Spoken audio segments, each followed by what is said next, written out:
फरवरी से बाजार में गिरावट का सिलसिला जो शुरू हुआ तो इसने अभी तक थमने का नाम नहीं लिया है। बाजार में मचे इस हाहाकार में क्या दिग्गज, क्या मंझले और क्या छोटे, हर तरह की कंपनियां धराशायी हो गई हैं। विदेशी तो जैसे झोला उठाकर ही निकल गए हैं बाजार से। घरेलू इन्वेस्टर्स भी नोट दबाए बैठे हैं कि इस हालात में अब क्या करें। यही वजह है कि अच्छे शेयर 5 से 6 महीने में 40 से 50% तक नीचे आ गए हैं। Asian paints, Nestle, Bajaj finance हो या फिर HDFC बैंक, SBI या इंफोसिस, जुबिलेंट फूड या टाटा मोटर्स, ये ब्लू चिप भी लड़खड़ाए हुए दिखाई दे रहे हैं। ये वो चुनिंदा नाम हैं जो कि बड़े म्यूचुअल फंड के पोर्टफोलियो में आपको शामिल मिलेंगे। एनालिस्ट भी अक्सर लंबी अवधि के लिए इन्हीं दिग्गज नामों की सिफारिश करते हैं।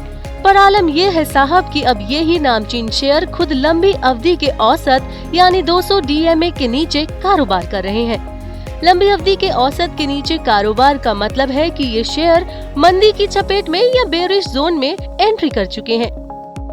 लेकिन बाजार में मची इस मारकाट के वक्त में एक बड़ा अहम सवाल पैदा हो रहा है।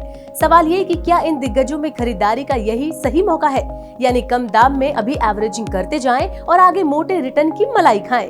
बात दिमाग में ये भी आती है कि अगर ये गिरावट हाल फिलहाल में नहीं रुकी तो कहीं एवरेजिंग करते करते कंपनी के मालिक ही न बन जाएं, तब क्या होगा। इस फैसले के लिए ऊंची महंगाई, विदेशियों की बिकवाली, महंगे कर्ज जैसे फैक्टर्स को देखना होगा। आपको बता दें कि विदेशी निवेशक साल 2022 में ही अब तक 1,62,000 करोड़ रुपए की बिकवाली कर चुके हैं।